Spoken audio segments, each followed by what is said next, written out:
Let's go to 2 Corinthians 5:17. Alam na alam po natin to. This is what we're going to talk about. Therefore, if anyone is in Christ, he is a new creation. All things have passed away. Behold, all things have become new. I want to title my message today. It's called Move On. Pakisabi sa katabi mo, mag-move on ka na. Sabi mo sa kanya, tama na. Okay, move on ka na. Before we continue, can we just close our eyes for a minute? And let's take a couple of seconds to just welcome the Holy Spirit today. Holy Spirit, we welcome you in this place. We prepare the way. We need you, oh God, to speak to us. A word that would touch our hearts, that would renew our minds, and that would change our lives. Holy Spirit, I also pray use me as I share your word. We're all just empty vessels here, trying to be filled by your Spirit. And so let it be, do your thing. We continue to give you glory and praise. We love you, God. In Jesus' name we pray. Amen and amen. Minsan po, palakpakan natin si Lord. Just this Friday, I want to report to everyone, praise God, that there were 22 people who got water baptized last Friday. Yan po yung mga itsura po nila. Balita lang, okay? There were 22 people and we had a wonderful time. Tignan nyo yung posing ko dyan, parang tito talaga. Hindi ko alam. Sabi kasi nila, waki. So, okay, so, yeah, we had a wonderful time. Last Friday, family day na rin po siya. So we just had fellowships. You know, next year, maganda maabangan po natin yan because we prepared something for next year agad. Talagang i-integrate po natin yung family day next year. But at the same time, it's water baptism. Ang dami pong food. Yay! Dati kasi pagka pot bless, normally, ang dinadala mga cake, dessert. Okay? Ngayon, gulat ako, puro ulam. Kaya sabi ko, parang tumaba ako. Tignan mo yung katabi mo kung tumaba siya. Kasi malamang kasama siya dyan. But you know, it was an amazing time. I was privileged to do the baptism to those people. And you know, while we were doing this, inaalam ko saglit, like a short story. Ano pa ba nangyari? Like, bakit mo gustong magpabaptize? And iba po yung stories nila. May iba, kinakabahan. Yung iba, makikita mo, nabaptize na daw po pala sila noon. And then ngayon lang po ulit sila because they really experience the move of God sa church po natin. And praise God. You know, for that, that only means that we're doing something good. No, kasi may mga taong nababago, may taong nasisave, may taong mga nakakakilala kay Lord. And again, it was an amazing time. But I want to talk on this baptism. Why? Because we have a lot of misconceptions about water baptism. What does it really mean? No? Kasi I've been hearing this, that water baptism is a requirement for you to go to heaven. Okay? Required daw siya.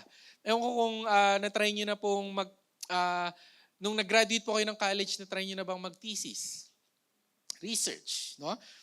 Nakikita ko po yung mga estudyante dyan, puyat na puyat. Bakit? Kasi requirement daw eh. Parang kailangan gawin to. Ang dami pong mga assignment, ang dami pong mga reports na kailangan gawin is a requirement. And when it comes to going to heaven, some would say that water baptism is a requirement. Okay? Para makapunta ng langit. Ito lang yung tanong ko. Okay, paano naman, kapatid, pagka hindi mo pa tinanggap si Lord, tapos nagkasakit ka, na-hospital ka, nandun ka na sa bed, tapos parang nangihina ka na, tapos doon mo tinanggap si Lord, hindi ka na nakawag-water baptize. So, pupunta ka ng hell, automatic. Grabe ba? Grabe ba? Okay? So, is it really a requirement? What about the thief on the cross? Diba nung si Jesus na crucify po siya, they were three, may dalawa po siyang katabi, two thieves.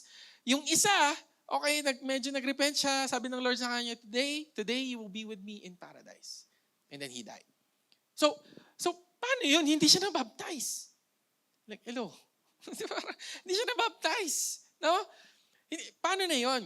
Okay, this is what I've learned.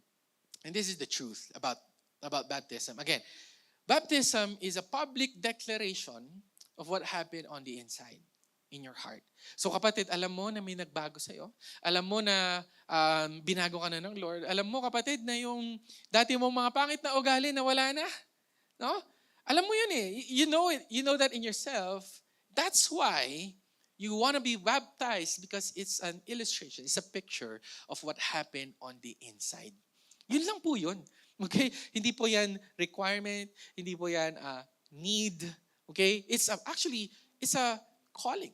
It's a privilege. It's part of our ministry that we want to be baptized. Why? Because we are a new creation in Jesus Christ. Gusto lang po natin ipakita publicly what happened privately. If we're gonna go back to our text, sabi po sa 2 Corinthians 5:17, therefore, if anyone is in Christ, tinanggap mo na si Jesus sa buhay mo, you are a new creation. Bago ka na daw. Kapatid, tignan mo ngayon katabi mo saglit kung nagbago na siya. Tignan mo nga siya. Hindi po yan bagong gupit.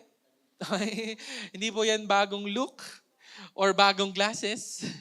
Hindi po yan bagong damit. What does new creation mean? And we kind of like talked about this last Friday. What does it mean to be a new creation? Number one, sabi po dyan, new creation means new conviction. Anong ibig sabihin niyan? New conviction, new appetite, new boundaries. Number one, new conviction. What does this mean? Kapatid, noon kasi, nung hindi mo pa kilala si Lord, nagkakasala ka, wala kang pake. Wala kang pake. Pumaparty ka, umiinom ka, kahit sinong kausap mo, parang wala kang pake. Pero kapatid, nung nakilala mo si Lord, this is what we call conviction. Nagkaroon ka ng consciousness, ng awareness na parang wait lang, parang mali na ata itong ginagawa ko. Di ba? Kahit ano sabihin mo, nagbumura ka, ganun, ganito, sumisikaw ka, galitin ka. Pero ngayon, nakilala mo si Lord, you're doing the same things. The same things in your past. Pero parang may kakaiba, parang hindi na siya magandang feeling. Like, Lord, ako, ito, lagi ko itong inaamin every Sunday. Sweet tooth ako. Mahilig ako sa Spanish latte. Dito sa Agkape. Spanish oat. Sarap eh. Dati wala akong pake. Inom ako dito. Minsan nakakatatlo pa ako sa isang araw. And then uuwi ako sa bahay, kakain ako ng chocolate. Diba? Sarap. Tapos kakain ka ng maraming kanin. Wala akong pake. Pero this year, nagkaroon kami ng coach. Fitness coach. Yung fitness coach namin, pagka kami kumain ng mga natatamis, uminom ng Spanish latte, anong gagawin sa amin? Paparusahan kami sa gym. Papahirapan kami. May tinatawag na farmer's carry. Ibubuhat ka ng mabigat, tapos iikot-ikot kang ganun. Bawal mo ibaba. Kahit nangangalay ka na. Papahirapan ka talaga. So ngayon, since this year, pagka ako iinom na ng Spanish latte, iniisip ko yung coach ko. Papahirapan ako nito. No? Iniisip ko, papahiya ako nito. Yung pa man din, pagka nasa gym po kami, lahat ng tao sa gym ikikwento. Itong mga to, nag-Spanish latte to, nag-donut to. So parang hiyang-hiya kami, parang may walk of shame ba? Papasok ka ng gym, parang nakakahiya. So yun ang iniisip ko ngayon. So, Spanish latte doesn't taste the same. Okay. Parang hindi na siya super sarap. Bakit? May parang nagbago, may consciousness right? And that's the same thing. When you are a new creation, there's new conviction. Listen to this. Sin doesn't feel the same. Sin doesn't taste the same. Bakit? May consciousness ka na may Lord. May consciousness ka na ng Holy Spirit nasa iyo. New conviction. That's a new creation. Pangalawa, new appetite. Ano po ibig sabihin nito? Nag-iiba na yung mga desire ng puso mo. Nag-iiba na kumbaga yung cravings mo. Ewan ko po kapatid kung anong usually in-order niyo sa Jollibee. Chicken ba? Spicy chicken. Naalala ko nung bata ako, in-order ko lagi burger steak. 2-piece. Sarap na sarap ako eto na. We were privileged, okay, na matreat ng real steak. Okay, sa isang sikat na restaurant. Pagkahati kong gano'n, like, so juicy. Pagkatusok kong gano'n, pagkangaya ka, sarap. Sarap. Alam nyo, ever since natikman ko yung real steak, ayoko na yung burger steak ng Jollibee. Layo nyo yan. Nag-iba yung panlasa ko Like, nag-iba yung appetite ko because sabi ng Lord, taste and see that the Lord is good. I've tasted and I'm seeing the goodness of God. Ayoko na ng mga gantong bagay. Natikman ko na yung peace na galing kay Lord. Natikman ko na yung joy na galing kay Lord. Natikman ko na yung ministry ng serving, yung satisfaction na nanggagaling kay Lord. Ayoko na ng mga to. Nagbago yung appetite. Nagbago yung panlasa mo. Dati kapatid, sabi ko nga nung baptism, pinagpipray ko before, nung bata po ako, every year, Lord, bagong sapatos. Laging gano'n, Lord, bagong sapatos. And then ngayon, kapatid, parang nagbago kasi ang pinagpipray ko na lang, Lord, bagong soul. Dati, soul. Ngayon, soul. Hindi nyo gets. Okay. Anyway. Ganun, bakit? Nag-iba eh. Nag-iba yung desire mo. Nag-iba yung gusto mo. Nag-iba yung prayer mo, kapatid. Dati ang prayer mo, pagka may kaaway ka, Lord, kunin mo na siya, Lord. Wag naman. Ngayon, Lord, sana ma-encounter niya. Lord, i-bless mo pa siya ng todo-todo para ma-realize niya kung gano'n kakabuti. Nag-iiba yung appetite. And lastly, sabi nga dyan, new boundaries. Ano ibig sabihin po niyan? Nag-iiba na kapatid yung mga niyayasan mo. Yung mga inoohan mo. Of course, like, minisip natin, minsan yung mga kaklase natin, friends natin, kawork natin, nag-aaya, gano'n. Pero ikaw, no na muna ngayon. Binago na ako ng Lord eh. Di ba? Outing tayo, gano'n. Tapos, tara, inom. Hindi, iba nang iniinom ko ngayon, communion na. Like, di ba? Nag-iingat ka na ngayon. You don't put yourself in an environment na magkakasala ka. Okay? Hindi ka na basta-basta pumupunta sa mga lugar-lugar. Why? New boundaries. Ito pa, binabago mo na rin yung friends mo. Kasi minsan yung friends mo, BI. Tingnan mo yung katabi mo saglit. BI ba yan? O GI? O kaya BIG? Big. BI yan o GI yan? No? Yun na nga eh. Alam mo, BI to eh. So, medyo umiiwas ka na, right? And then, nagjo-join ka na ng connect groups kasi good boundaries yan, right? Good connect group, good circle yan sa'yo. You're starting to change boundaries. And then, kapatid, dati puro ka cellphone. Tapos, easily ka natitempt kasi kung ano nakikita mo ngayon, ilayo nyo yan. Nakakaroon ng boundaries. Even when it comes to spending, kapatid, ngayon, nagbabudget ka na. Ngayon, that's what I'm trying to talk about. That's what it means when you are a new creation in Jesus Christ. New conviction, new appetite, new boundaries. Now, here's the struggle. Bakit kaya nahihirapan tayo minsan mag-step in to the new creation that God has prepared for us, the new life that God has prepared for us? Why is it so hard for us to move on? Like, bakit nga ba? What are the things that we think about when it comes to our past? What do we often do with our past kaya hindi tayo nakaka-move on? Isipin mo nga saglit yung past mo. Isipin mo nga yung old self mo. Bakit kaya hirap na hirap tayong mag-move on? What do we do with our past? Number one, we often rehearse it in our mind. Nire-rehearse natin, kapatid, yung past sin natin. Lagi mo iniisip. Paulit-ulit, dapat ganito ang ginawa ko. Dapat hindi ko na lang ginawa yon. Sana 99 grade ko, hindi 95. Ganun eh. Like, diba? We rehearse it. Parang paulit-ulit, you're dwelling in your past mistake. Binememorize mo ba? Sa mind mo. You're stuck in the past because you're always rehearsing and rehearsing it. Let me ask you a question. Sino po dito yung mga may social anxiety sa pag-o-order sa McDo? Meron ba kayong ganon? Yung, ako kasi ganito eh, may social anxiety ako minsan. Pag-o-order ako, di ba, parang nakapila kang ganon. Ang ginagawa ko, minimemorize ko yung o-orderin ko. 1-piece chicken, Thai part, large fries, Coke float. Di ba? Tapos lalapit ka na nga na, 1-piece chicken, Thai part, large fries, Coke float.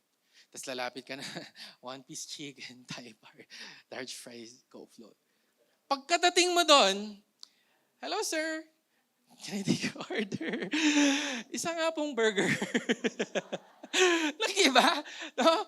Ni-rehearse mo, minemorize mo, pero biglang nag-iba.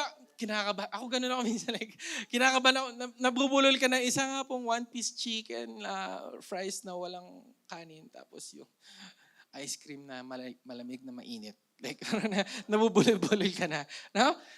And what I'm trying to say is, yun yung kapatid, yung rehearse. You rehearse it in your mind.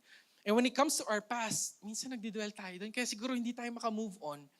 Kasi hindi ka na na-stuck ka na kumbaga sa past, you're dwelling in the past and you're rehearsing it. Okay? Gusto ko magpakita ng isang picture. This is a picture of a cow.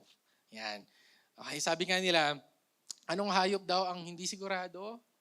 Baka. Okay, anyway, may tinatawag po silang word sa mga cow. Okay? Ang cow po kasi may tatlo yung stomach. Tatlo po ang different stomach ang cow para sa digestion niya. And there's a term that we use, and I believe this is a word of the day for us. It's a new word. It's called ruminate. Ruminate. Ano po ba ibig sabihin niya? A process of regurgitating or chewing partially digested food from their specialized four compartment stomach to re-chew and re-swallow it. So kumbaga, okay, ang cow, ang baka, kakain yan ng dahon, ngunguyain niya, lulunukin niya. Ibabalik niya. Ngunguyain niya ulit. Lulunukin niya. Ibabalik niya. Kakainin niya ulit. That's what it means to ruminate. Now, oftentimes, kapatid, ito yung ginagawa natin sa thoughts natin. Past na nga, binabalik mo pa, iniisip mo pa. Tapos kinabukasan, past na nga, babalik ka doon, iisipin mo ulit. It's like a cycle. Kapatid, sinuka mo na, nilunok mo na, kinain mo pa ulit. Binrake mo na, binalikan mo pa kay toxic A. I think, thinking about this, like going back to the past, ang nare-remind ako lagi sa story ng Israelite sa Exodus. Kasi, kapatid, listen to this. They already moved on from Egypt. Remember, they were slaves there for 400 years. Isipin niyo, like from generation to the next generation to the next to the next. Kapatid, nandun ka na eh. Buong buhay mo, sa kahirapan ka, slave ka. And then one day, pinalaya ka ng Lord. Wow, praise God. Amen. Yes, like let's go. Umalis na ako sa toxic relationship na to. Let's go. Tapos, habang nakalis na sila, ano po sabi nila? Okay, sabi nila in Exodus 14:12, is this not the word that we told you in Egypt? Sabi nila kay Moses saying, let us alone that we may serve the Egyptians. For it would have been better for us to serve the Egyptians than that we should die in the wilderness. Kapatid, ang mindset nila, bumalik doon. Look at this. They were already out of Egypt, but Egypt was not out of them. Ay minsan ganun yung nangyayari sa atin. May bagong buhay nang binibigay ang Lord sa iyo. Naka-move on ka na nga. May blessing na ang bago, kapatid, pero bumabalik-balik ka pa rin. Pakisabi sa katabi mo, wag mo na siyang balikan. Sabihin mo, sige na. Wag mo na siyang balikan. Okay, your old self. Because may lagi tayong sinasabi, past is past. Right? Tama? But again, what we often do is we rehearse it. Dapat hindi ko na lang yun ginawa eh. Nangyari na nga eh. Like, ano pang gagawin mo? Right? It's time to move on. And just a thought. Si Lord nga nag-move on na, bakit ikaw hindi pa? There's a story in the Bible, this is Peter. Alam niyo po si Peter, ito, pabibo talaga ito eh. Talaga, promise. When it comes to Jesus, sabi niya kay Lord, di kita iiwan, promise. Cross my heart. Like, never kitang tatraydo din, Lord. Tatraydo rin. Never kita ibibitray, Lord, promise. Promise talaga. Okay, mark my words. Taga mo sa bato. And then, when it came to a point na mapipressure na siya, na i-crucify na si Jesus, ano po nangyari? Dininay niya si Jesus 3 times. Okay, dininay. But we could see here, Jesus died, right? And then on the third day, He resurrected. Praise God. That's what we celebrate, we remember today. Pero kapatid, after ma-resurrect ni Jesus, isa sa mga taong una niyang pinuntahan was His disciples. Okay? Pinuntahan niya si Peter. Okay? Ano pong ginawa nila? Ano pong ginawa ni Jesus? John 21, verse 12. Jesus said to them, the disciples, come and eat breakfast. Yet none of the disciples dared ask Him, who are you, Lord? Knowing that it was the Lord. What I could see here is, after ng lahat, binitray siya, Wala man tumulong sa kanya. Ibang tao pang nagbuhat ng cross, tumulong kay Jesus. Ibang tao pa. Okay? Ibang Peter ang tumulong sa kanya. And yet, after everything ng betrayal kay Jesus, ano po unang ginawa niya? Isa sa mga unang ginawa niya. Tara kain. Tara kain. Inimagine ko, ano kayong feeling ni Peter kung makain sila noon? Diba? Diba? Siguro gusto niyang, siyempre, isda ang kinakain nila dito eh. Diba? Isda. Walang lasa. Nakita niya yung toyo, ang layo.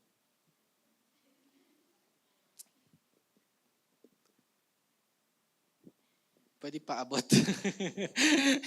Like, imagine niyo saglit. Grabe siguro yung hiya niya eh. Tama ba? Like, akala ko ba nag-promise ka? Ganun. Actually, pwedeng kami ni Jesus yun eh. Akala ko ba nag-promise ka, Peter? Ba't pa siya mag-aaya? Does that mean, yun nga kapatid, na si Lord nag-move on na nga eh? Ba't ikaw hindi pa? So in order for us to move on from our past, let's stop rehearsing it in our mind. Amen po ba doon? Tama na. Like, si Lord, sabi nga, ang dami ko favorite verses eh. One of my favorite verses in the Bible is, when God is forgiving us, He chooses to forget. Wow. God can never forget. Pero pinipili niyang kalimutan. And yung kasalanan natin, He throws it as far as the east is from the west. But ikaw, nire-rehearse pa rin. Right? And in order for us, again, to move on, let's stop rehearsing it in our mind. Second thing that we do with our past is that we nurse it. Ano po ibig sabihin niyan? Pinapalaki mo ba? Okay? Nagtotalk ka negatively sa sarili mo. And yun na nga kapatid, pinupuno mo pa. Yung negative na nga, pinupuno mo pa lalo ng negative. You nurse it.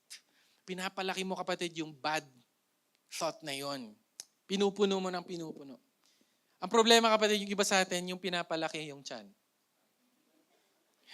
Aray ko. And this is what I've learned. Di ba? Sabi ko nga, nag-workout po kami. Nag-workout kami. And dami ko natutunan. Like, kailangan pala kakain ka ng fibers, ganun, diba? Para mag-digest ng tama. Kakain ka ng meat for protein, diba? Para yung muscle mo, lalakas ka, ganun. What you feed is what will grow. Pagka meat kinakain mo, you're feeding your muscle protein. Ito yung problema. Pinapakain mo yung sarili mo ng cholesterol. Listen, what you feed is what will grow. Kung yun ang lagi mo pinapakain, and then eventually it's gonna destroy you. Kasi ninenurse mo, pinapalaki mo ng pinapalaki, tapos ang dami ng fat sa puso mo hanggang sa, hindi ka na makahinga. Okay? Hindi ka na makahinga kasi yun yung finifeed mo eh. Alam nyo kaya, tayo scroll sa Facebook, no? Alam nyo kaya ang tawag doon? Facebook feed. Kahit di ka baboy, kumakain ka ng feed. Bakit? Kasi, kapatid, we're feeding our thoughts with all these negative things, and that's what we're doing with our past. We're nursing it. Pinapalaki natin ang pinapalaki. Alam nyo, nung Friday po, yung pool namin, pagkadating namin doon, ang tagal punuin. Pakita natin yung isang pool doon. May pool doon sa Rainbow Resort na walang tubig. So pagkadating namin doon, yung iba kasing pool doon, laking gulat namin, kulay green. Sabi nung isa, ba't kulay green? Efficacent oil yun. Kasi masakit yung mga katawan ng mga tao, kaya gusto na mag-swimming. Pero libag yun actually. At dumi. So ang ginawa namin, yung isang pool na bakante doon, pinuno ng tubig, tagal. Pinupuno. Let me ask you a question. Yung utak mo, anong pinupuno mo niyan? What is your mind filled with? Is it negativity?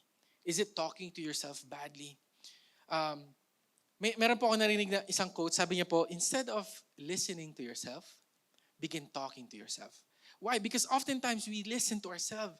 Oo nga, hindi ko na mararating to. Oo nga, wala na magmamahal sa akin. Oo din. You listen to yourself. Instead of listening to yourself, start talking to yourself. Yes, kahit bata ka, kasama mo ang Panginoon.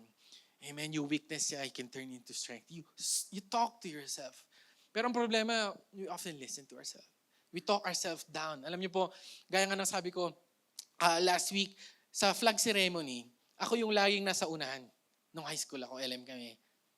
Kasi ako yung pinakamaliit. Maliit pero cute. Eh. So nandun ako sa harap. And all my life, okay, meron pa yung one time nag-outing po kami, hindi ako marunong lumangoy, tapos ang lalim nung tapos like, doon lang ako sa gilid, para akong snail, dikit lang ako doon sa wall. And I grew up very insecure because of my height. Okay? And I was listening, okay, hindi ko na maaabot talaga yung, wala na magkakagusto sa akin, ganun, ang liit mo kasi, Moses. Parang si Zacchaeus. Ang dami kong thoughts, okay, and I'm starting to nurse it. I'm talking negatively to myself. And then I heard a quote. Hindi porke maliit ka, hindi ibig sabihin na hindi mo na maaabot yung mga pangarap mo. Yun, diba? Like, wow, like, but I was nursing that thought. I was nursing my past. And sobrang negative na mga sinasabi ko sa sarili ko. That's what nursing means. Pinapalaki mo, kapatid. Pangit na nga, pinapalaki mo ba? Ano nung bata po kami, may lagi akong pinapanood na segment sa GMA. At yung segment nito, si Boy Pickup, kilala niyo yan? Yan, si Boy Pickup, si Ogie, diba? Para yung battle sila, para silang rap battle, pero mga pick-up lines. Yung mga sinasabi nila, di ba meron yung isa, like, dentist ka ba? O kaya parang, pustiso ka ba? Ganun. Bakit? Kasi di ako makangiti kung wala.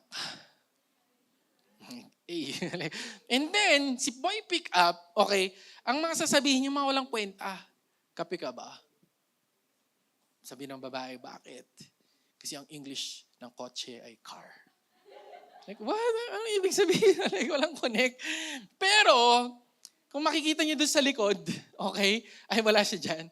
Pero may tinatawag na boy back up. Okay? After niya magbanat, okay, ng pick-up line niya, si boy back up, ang lupet. Sisigaw agad, ang lupet mo talaga, boy pick up. Tapos lahat magpapalakpakan. Kumbaga may number 1 fan siya na nag-encourage siya sa kanya. Okay, ang galing mo talaga. Hindi ko naisip yun, pero ang galing mo talaga. Sigaw siya ng sigaw. Childhood ko to, guys. Okay, childhood ko to. So pagbigyan nyo na ako. Okay. Alam niyo, sabi ko nga, sana minsan may ganito tayong voice na naririnig. May boy backup sana tayo. Kasi minsan tayo ini-influence natin yung sarili natin badly. Pero sana may boy backup tayo. Ganyan yung past mo, pero malalagpasan mo yan. Kaya mo yan, kapatid. God loves you. You are loved. He loves you deeply. He's not mad at you. He's madly in love with you. Sana may boy backup tayo. Amen. Tingnan mo yung katabi mo saglit. Boy, back up mo ba yan? Or isa pa yan sa mga negative sa'yo. Because what we feed is what will grow. Amen? Ito nakakalungkot si Prophet Elijah. If we're gonna go back to his story, Prophet Elijah, he did already so many things. Umakyat po sila ng Mount Carmel. Pinakita niyo doon kung gaano kalapit ang Panginoon natin. He did a lot of miracles. Kapatid, ang lupit ni Prophet Elijah. But when it came to a point na mag-isa niya na lang, yung negative thoughts, he started nursing it. Ninurse niya, hindi talaga ako magaling na prophet. Wala nagmamahal sa akin. Mag-isa ko na lang. Wala nang ibang prophet si Lord. And he was nursing that negative thought. And listen to this. Muntik nang sirain siya. 1 Kings 19 verse 4, but he himself, next slide, went a day's journey into the wilderness and came and sat down under a broom tree. And he prayed, look at this, that he might die. And said, it is enough.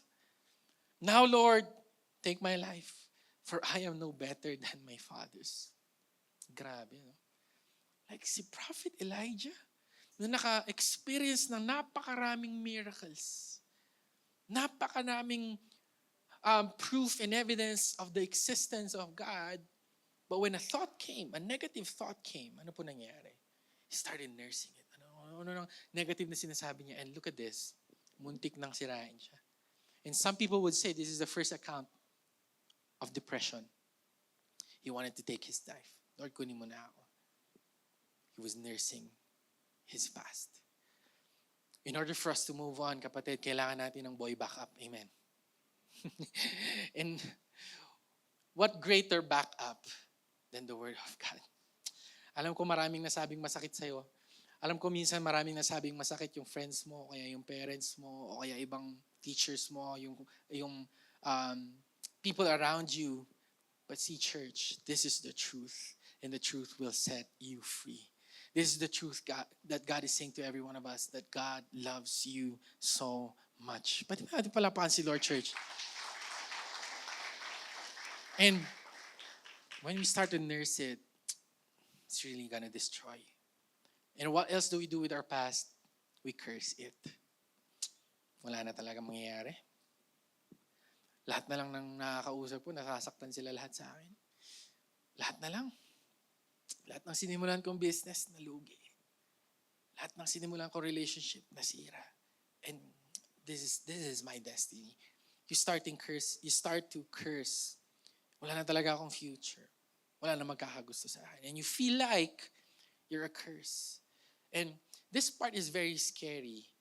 Because see, growing up, akala ko ang kaaway, gagawin niya, kukunin niya yung pera mo kasi after siya sa pera mo. Sisirain niya yung pamilya mo kasi after siya sa pamilya mo. Sisirain niya yung health mo kasi after siya sa health mo. No. He's not after your health, your money, your relationships, your family. He's not after that. He's after despair. What does despair means? No hope. Wala nang yun ang gusto ng kaaway. Kaya papadala siya ng sakit para mawalan ka na ng hope. Tumigil na lang. Ayoko na. And he's gonna do everything in his power to separate you from God. Despair. Until you start to curse yourself. And sometimes, alam ko po, nafe-feel po natin ito when it comes to our past. No, napakadami na natin nagawang hindi magaganda. Parang may shame na pumapasok. Parang may guilt na pumapasok sa buhay natin and hindi na ako gagamitin ng Lord. But if we're gonna look at the Bible, if we're gonna study the life of Paul, Apostle Paul, right? He's the writer of the 2/3 of the New Testament. Napakadami niya po letters na sulat na ina-apply po natin sa church natin ngayon. But if we're gonna look at the past of Apostle Paul, wow, full of pride. Siya po ang nagpaayos ng murder ni Stephen. He's a killer. He was a murderer. Persecutor of Christians. What a past. At kung ako siguro si Paul, no, ganun siguro ang iisipin ko eh. Sa past ko, like, grabe. Dami kong mga malalang ginawa. Wala na magmamahal sa akin. Wala na mag-accept sa akin. It's easy to curse yourself. But look at this. In 1 Timothy 1 verse 15, this is what he said. This is a faithful saying and worthy of all acceptance, that Christ Jesus came into the world to save sinners. Look at this. Of whom I am chief. Ako po yung pinakamalala. I'm the chief of all. Lahat ng mga malalang kasalanan na maisip niyo, ako pinakamalala. But Jesus came into the world to save me. It's easy to curse and rehearse and nurse your past in your thoughts. Pero kapatid, sa sobrang pagmamahal na ating Panginoon, binayaran niya na yun. Yung sin mo, yung past mo, binayaran niya na yun on the cross so that we all can be saved. So kapatid, ano man yung thought na yan na sinasabi natin sa sarili natin, that's not true. That's a lie. In fact, that's the language of the enemy. Lahat ng lalabas sa bibig niya, it's all lies. Yun lang. Walang ibang magandang lalabas sa bibig niya, it's just lies. Because this is the truth. God loves you so much. He still wants to use you. And you have a future in Him. Amen po ba? Palakpakan nga natin si Lord Church. And what I want to end with this story is the prodigal son. Alam niyo po yung prodigal son is a very, very famous story. But sometimes we don't understand the deepness of, the depth of this story. The son lived the prodigal life. Una, kapatid, kinuha niya lahat ng mana niya sa tatay niya. Actually, kapatid, pag ganun ang ginawa mo, it's as if you're saying that your father is dead. You're acting as if he's dead. Kasi kinuha mo na yung mana mo eh. Patay ka na sa akin, tay. Doon pa lang. Lala. And then lahat po ng nakuha niyang pera, ginastos niya, prodigal living, alak, babae, gambling, and everything. That's what he did. Until it came to a point na nawalan na siya. Nagising. Alam niyo, kaya minsan siguro inaalis rin ni Lord lahat sa atin eh, para magising ka na. Nag-alarm na kapatid, di ka pagising. Kaya siguro inaalaw ng Lord, mawala lahat para magising ka na eh. And in there, His thoughts. Siguro iniisip ko nga kapatid, ano kaya iniisip ng prodigal son? Maybe sabi niya sa sarili niya, hindi, babalik na lang ako sa tatay ko, magsisilbi na lang ako. Kahit hindi na ako anak, magsisilbi na lang ako. And maybe in his thoughts, he was rehearsing what he did. He started nursing it. He was cursing himself. Hiyang-hiya na ako eh. Sa tatay ko eh. Praise God, he went back. And when he went back, makita natin yung tatay, inaantay na pala siya. I heard a song, it's called When God Ran. When God Ran. Noong una ko narinig yon, sabi ko, when God ran, tumatakbo pala si Lord. Like 10,000 steps daily. Akala ko, hindi ako tinatakbuhan ni Lord. Tinakbuhan ako ni Lord when God ran. Kapatid, when God ran, what it means pala is that when God ran towards you. Nung isi-save ka niya, nung pupuntahan ka niya, dun siya tumakbo. What he did, wala nang sali-salita. Niyakap yung kanyang anak. And I could see God, I could see a picture of God. He's waiting on you. You're stuck in the past. And He's waiting for you to move on, just to make that step. And His arms are open wide for you. At kapatid, pag ikaw bumalik sa Kanya, ay yakapin ka niya. He's gonna accept you. With arms open wide. He's gonna accept you back.